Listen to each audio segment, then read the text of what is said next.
Hello दोस्तों, आपका फिर से स्वागत है बिज़अप में।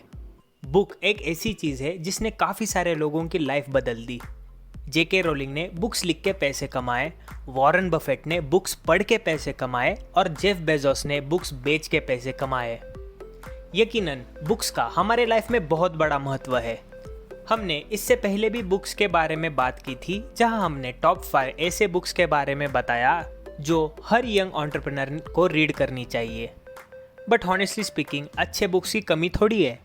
आज हम आपको और 5 ऐसे बुक्स बताएंगे जो हर यंग और एस्पायरिंग एंटरप्रेन्योर ने रीड करनी चाहिए। तो चलिए शुरू करते हैं।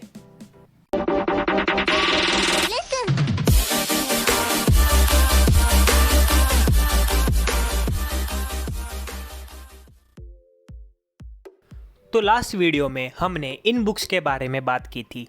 Start with why, lean startup, 0 to 1, the shoe dog और how to win friends and influence people. अगर आपने वो वीडियो नहीं देखी तो उसकी लिंक आपको नीचे डिस्क्रिप्शन में मिल जाएगी। हमारे आज के लिस्ट में सबसे पहली आती है द वन थिंग। इस बुक में ऑथर गैरी केलर ने वर्क स्ट्रक्चर पे अपने वैल्यूएबल इंसाइट्स दिए हैं। यह ऑथर ये कहना चाहते हैं कि पूरे दिन में 10 अलग काम करने से बेटर है एक ऐसा काम करो जिससे आपको बाकी 9 काम ज़्यादा इम्पोर्टेंट न लगे। हमारे गिवन टाइम को हम इफ़िशेंटली कैसे यूज़ करें, इसका बेस्ट एक्सप्लेनेशन इस बुक में दिया है। पर्सनली मुझे ये बुक काफ़ी पसंद आई। बट आप अपनी वन थिंग कैसे आइडेंटिफाई करें? सिंपल, आपको बस खुद को क्वेश्चन करना है। फॉर एग्ज़ाम्पल, मान लो आपको आपकी हेल्थ इम्प्रूव करनी है, तो आप खुद से ये क्वेश्चन पूछो कि ऐसी क्या एक चीज़ है जिसको करने से मेरी हेल्थ इम्प्रूव होगी। इससे आपको आइडियाज़ आएगी और मे बी आंसर होगा regular exercise with proper diet. Author 80-20 rule के बड़े फॉलोअर है, इसलिए वो उन 20% चीज़ों पर फोकस करने को कहते हैं जो 80% रिजल्ट दे। फिर ऑथर ने अपने फोकस डेवलप करने के लिए नो बोलने के इम्पोर्टेंस को हाईलाइट किया है कि कैसे नो बोलने से हम काफ़ी सारे डिस्ट्रैक्शंस को अवॉइड कर सकते हैं। और एंड में उनका मैसेज ये है कि अपनी लाइफ को कभी कॉम्प्रोमाइज़ नहीं करना चाहिए। आप अपने काम बाद में कर सकते हो, बट आप अपने हेल्थ इश्यूज़ या फैमिली इश्यूज़ या कोई और पर्सनल चीज़ बाद में नहीं सॉल्व कर सकते। सो बेटर काम के साथ साथ अपनी पर्सनल लाइफ को भी टाइम दे। दोस्तों, फिर नेक्स्ट बुक आती है डीप वर्क। प्रीवियस बुक में हमने वन थिंग पे फोकस करने पे ध्यान दिया। इस बुक में आपको किसी पर्टिकुलर वर्क को डेप्थ में करने की एडवाइस दी है। आपको पता ही होगा कि wide knowledge is important, but असली मज़ा किसी नॉलेज के डेप्थ में जाने से मिलता है। इस बुक में ऑथर कार्ल न्यूपोर्ट ने उनके लाइफ में डीप वर्क से हुए एडवांटेज के बारे में बात की है। डीप वर्क मतलब जब आप कोई इम्पॉर्टेंट काम कर रहे हो और वो भी without any distraction around you. बहुत लोग सोचते हैं कि काफ़ी सारी चीज़ें करना मतलब प्रोडक्टिव होना, बट ये एक मिथ है। ऑथर ने ऐसे काफ़ी सारी चीज़ें मेंशन करी है जिनको शैलो वर्क कहा गया है और ये कोई वैल्यू प्रोवाइड नहीं करती। फॉर एग्जांपल, मान लीजिए कि आप एक प्रोजेक्ट पे काम कर रहे हो, जैसे कोई इलेक्ट्रिक कार बना रहे हो। तो जो इलेक्ट्रिक कार की R&D है, उसके लिए आपको बहुत डेडिकेशन के साथ वर्क करना पड़ेगा। उसके लिए आपको अच्छे फोकस की ज़रूरत है और ये वर्क आपको वैल्यू भी प्रोवाइड कर रहा है। बट उसी के साथ कुछ बाकी काम भी है, जैसे मेल्स का रिप्लाई देना, नॉर्मल रूटीन वर्क। ये सब शैलो वर्क माना जाता है जो ज़्यादा वैल्यू प्रोवाइड नहीं करता। ऑथर ने 4 डिफरेंट वेज बताए हैं जिससे हम डीप वर्क कर सकते हैं। फिर हमारे लिस्ट में थर्ड बुक है 7 habits of highly effective people. इस बुक में ऑथर स्टीफन कोवी ने ये बात हाईलाइट की है कि हम जिस नज़रिए से दुनिया को देखते हैं वो हमारे परसेप्शन पर बेस्ड होता है।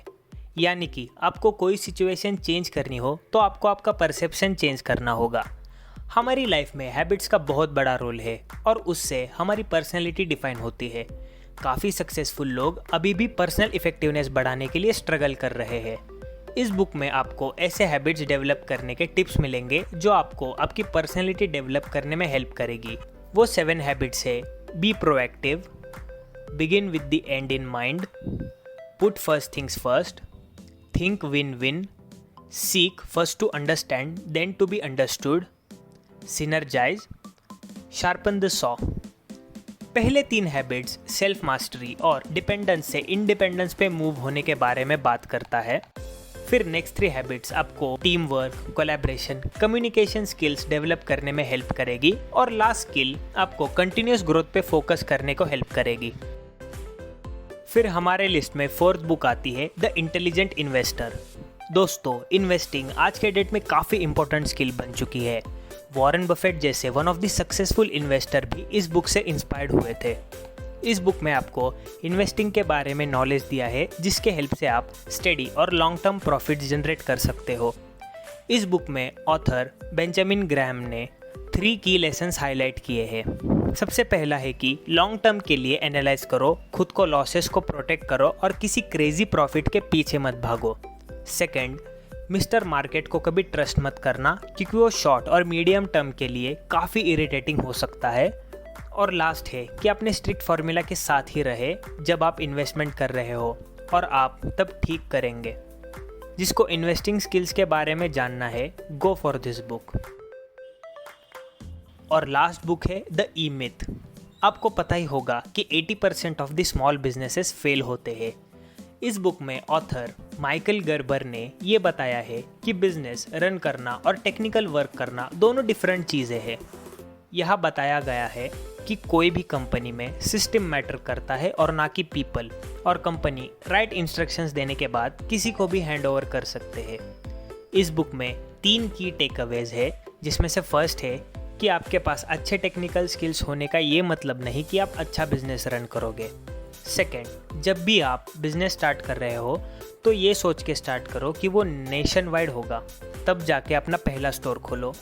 थर्ड, फ्रेंचाइज अप्रोच आपको ये सिखाती है कि आप बिजनेस सिस्टम के बेसिस पे करते हो और ना कि पीपल। इस बुक की हेल्प से आप अपने स्मॉल बिजनेस को एक नई डायरेक्शन दे सकते हो, प्लस जो बिजनेस स्टार्ट करना चाहते हैं उनके लिए बेस्ट बुक रहेगी।